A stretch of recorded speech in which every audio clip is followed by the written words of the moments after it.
आज हम डिस्कस करेंगे data organisation and data analysis के बारे में।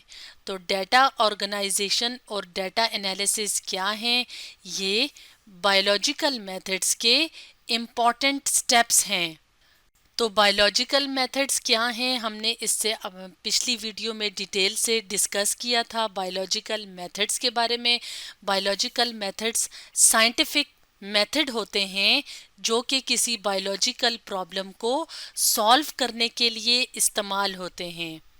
तो बायोलॉजिकल प्रॉब्लम क्या होता है? कोई क्वेश्चन होता है जो किसी ने पूछा हुआ हो या बायोलॉजिस्ट के दिमाग में खुद वो क्वेश्चन आया हुआ हो लिविंग ऑर्गेनिज्म से मुतालिक, लिविंग ऑर्गेनिज्म से रिलेटेड, तो उसको कहा जाता है बायोलॉजिकल प्रॉब्लम। तो बायोलॉजिकल प्रॉब्लम को जब साइंटिफिक मेथड से सॉल्व किया जाता है, यानी उस क्वेश्चन का के आंसर के लिए जब मुख्तलिफ मेथड्स के ज़रिए से रिसर्च की जाती है तो उसको हम कहते हैं बायोलॉजिकल मेथड्स। तो बायोलॉजिकल मेथड्स में डेटा ऑर्गेनाइजेशन और डेटा एनालिसिस का बहुत इम्पोर्टेंट रोल है। जैसे यहाँ पे अगर हम साइंटिफिक मेथड्स के कुछ स्टेप देखें तो सबसे पहले होता है ऑब्जर्वेशन, यानी किसी लिविंग ऑर्गेनिज्म से मुतालिक कोई क्वेश्चन है यानी कोई बायोलॉजिकल प्रॉब्लम है जिसको सॉल्व करना है, तो उसके लिए सबसे पहले एक बायोलॉजिस्ट जो है वो अपनी 5 सेंसेस को यूज़ करके उस चीज़ को ऑब्जर्व करेगा। उसके बाद उस क्वेश्चन को, यानी जो ऑब्जर्वेशन है, जो डेटा है, उसको साइंटिस्ट जो है वो ऑर्गेनाइज करेगा यानी तरतीब देगा और एक स्टेटमेंट बना देगा जो कि उस क्वेश्चन का आंसर हो सकती है जो कि किसी ने जो क्वेश्चन किया था या बायोलॉजिस्ट के जहन में जो क्वेश्चन आया था, यानी जो हाइपोथेसिस है वो एक जनरल स्टेटमेंट होती है और जो कि उस ऑब्जर्वेशन का आंसर होती है। हाइपोथेसिस ट्रू भी हो सकता है और फॉल्स भी हो सकता है। तो उस हाइपोथेसिस को जब ट्रू समझ के उस पे एक्सपेरिमेंट्स किए जाते हैं तो फिर मज़ीद डाटा मिलता है। तो उस डाटा को मज़ीद ऑर्गेनाइज किया जाता है, उसको एनालाइज किया जाता है मुख्तलिफ तरह के स्टैटिस्टिकल मेथड्स इस्तेमाल करके, और फिर एक बायोलॉजिस्ट जो है वो किसी कंक्लूजन, किसी नतीजे पे निकलता है, किसी नतीजे पे पहुंचता है। उसके बाद उस कंक्लूजन को या उस रिजल्ट को जो है वो किसी जर्नल या बुक में पब्लिश किया जाता है। तो इस तरह से ये क्या है, एक साइंटिफिक मेथड है जिसमें कि डेटा ऑर्गेनाइजेशन और डेटा एनालिसिस बहुत इम्पोर्टेंस रखते हैं। अब हम बात करेंगे वन बाय वन करके डेटा ऑर्गेनाइजेशन और डेटा एनालिसिस की। सबसे पहले हम बात करते हैं डेटा ऑर्गेनाइजेशन की। तो साइंटिस्ट क्या करते हैं, कलेक्ट करते हैं यानी इकट्ठा करते हैं मुख्तलिफ तरह का डाटा और उस डाटा को ऑर्गेनाइज करते हैं यानी तरतीब देते हैं ताकि वो उस हाइपोथेसिस को टेस्ट कर सकें कि आया वो जो हाइपोथेसिस है, वो जो जनरल स्टेटमेंट बनाई है, वो ठीक है या नहीं है। और ये जो डाटा होता है ये मुख्तलिफ फॉर्म्स में ऑर्गेनाइज्ड होता है, यानी कि इसको मुख्तलिफ फॉर्म में इकट्ठा किया जाता है या ऑर्गेनाइज किया जाता है। इसको इमेजेस की फॉर्म में, डायग्राम्स की फॉर्म में, इसके अलावा ग्राफ्स और फ्लो चार्ट्स की फॉर्म में ऑर्गेनाइज किया जाता है। तो इसके लिए यहाँ पे हम ये तस्वीरें ले आते हैं। यहाँ पे अगर हम देखें तो हमें एक ग्राफ नज़र आ रहा है। तो ये क्या है, डेटा ऑर्गेनाइजेशन का एक मेथड है, यानी इस तरीके से भी डेटा को ऑर्गेनाइज किया जाता है। इसके अलावा फ्लो चार्ट की मदद से भी डेटा को ऑर्गेनाइज किया जाता है यानी तरतीब दिया जाता है।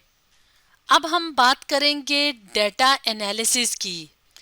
तो डेटा एनालिसिस की अगर बात की जाए तो एनालिसिस कहा जाता है डिटेल्ड एग्जामिनेशन या डिटेल्ड स्टडी, यानी जो डेटा मिल गया है उसको तफसील से स्टडी करना, तफसील से उस पे काम करना।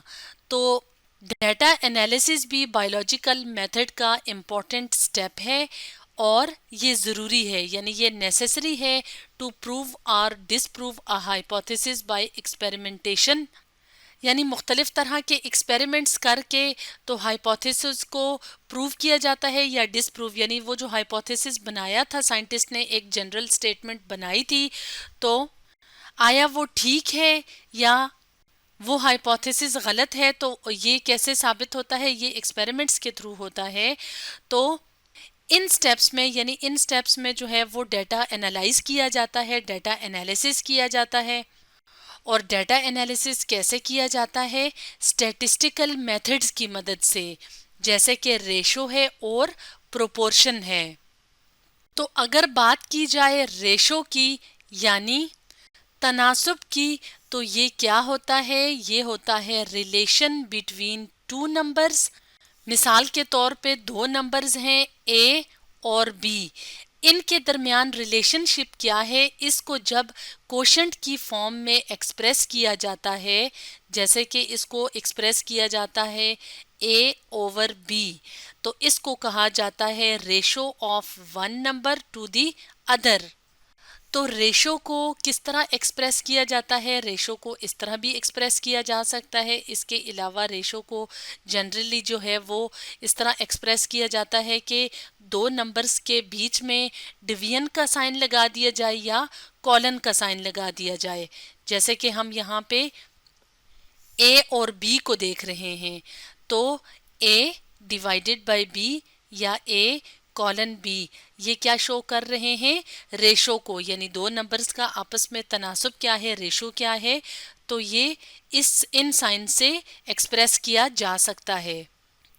मिसाल के तौर पे ratio between 50 malarial patients and 150 normal person is 1:3, यानी मलेरियल पेशेंट्स और नॉर्मल पर्सन्स के दरमियान यहाँ पे इन नंबर्स की बेस पे रेशो निकाली हुई है, तो वो क्या बनती है? 1:3, यानी कि एक पर्सन जो है वो मलेरियल पेशेंट होगा और तीन जो हैं वो नॉर्मल पर्सन्स होंगे। तो ये दो नंबर्स का आपस में क्या है? रिलेशनशिप। तो इसे कहा जाता है रेशो, और ये क्या है? एक स्टैटिस्टिकल मेथड है जो कि डाटा एनालिसिस का के लिए इस्तेमाल होता है। अब हम बात करेंगे डाटा एनालिसिस में एक और स्टैटिस्टिकल मेथड की, वो क्या है? प्रोपोर्शन। तो प्रोपोर्शन का क्या मतलब होता है? प्रोपोर्शन का मतलब होता है दो इक्वल रेशोज को जोड़ना। किस तरह जोड़ना? साइन ऑफ इक्वलिटी की मदद से। तो ये कैसे लिखा जाता है? अगर हम इसको देखें, शो कैसे किया जाता है? दो नंबर हैं ए रेशो बी, तो ये एक रेशो है, और सी रेशो डी ये दूसरी रेशो है।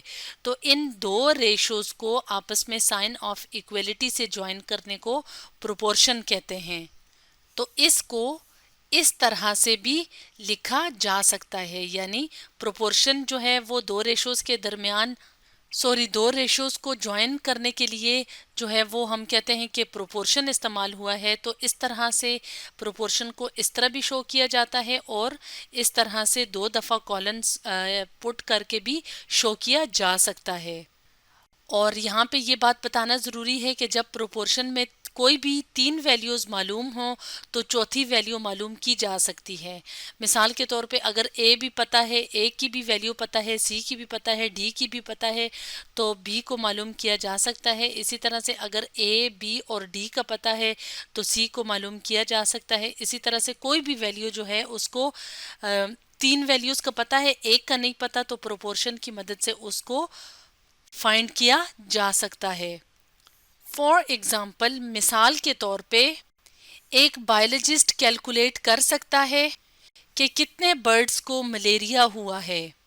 यानी एक बायोलॉजिस्ट जो कि मलेरिया पे काम कर रहा है, मलेरिया पे रिसर्च कर रहा है, तो वो स्टैटिस्टिकल मेथड्स की मदद से डाटा को ऑर्गेनाइज कर सकता है, उसको एनालाइज कर सकता है और किसी कंक्लूजन पे पहुंच सकता है। तो एक बायोलॉजिस्ट जो है वो कैलकुलेट कर सकता है कि कितने बर्ड्स को मलेरिया हुआ है। जब वो क्या करेगा, वो इन्फेक्टेड मॉस्किटोज़ को, यानी ऐसे मॉस्किटोज़ जो कि मलेरिया से इन्फेक्टेड हैं, उनको अलाउ करेगा। यानी वो जो इन्फेक्टेड मॉस्किटोज़ हैं वो जब 100 हेल्दी स्पैरोज को बाइट करेंगे तो उन हेल्दी स्पैरोज को मलेरिया हो सकता है। लेकिन कितने उनमें से कितने जो बर्ड्स हैं, कितनी स्पैरोज हैं जिनको जो है वो इन्फेक्शन हो सकता है, ये बायोलॉजिस्ट जो है वो प्रोपोर्शन की मदद से उसको फाइंड कर सकता है। तो इससे पिछला एक्सपेरिमेंट भी यूज़ होगा इसके लिए। तो प्रीवियस एक्सपेरिमेंट में उस बायोलॉजिस्ट ने 20 स्पैरोज को इन्फेक्ट करवाया, यानी इन्फेक्टेड मॉस्किटोज़ को अलाउ किया कि वो 20 स्पैरोज़ को बाइट करें, तो उन 20 स्पैरोज़ में से 14 को मलेरिया हो गया। तो यहाँ पे ये डाटा भी मौजूद है और ये भी इस्तेमाल होगा डाटा एनालिसिस में। अब प्रोपोर्शन की मदद से ये फाइंड करना है कि कितने जो स्पैरोज़ हैं या कितने बर्ड्स जो हैं उनको मलेरिया हुआ है। तो यहाँ पे सबसे पहले हम रेशो देख लेते हैं। तो फर्स्ट एक्सपेरिमेंट में क्या था कि 14 जो स्पैरोज़ थी आउट ऑफ 20 उनको मलेरिया हुआ।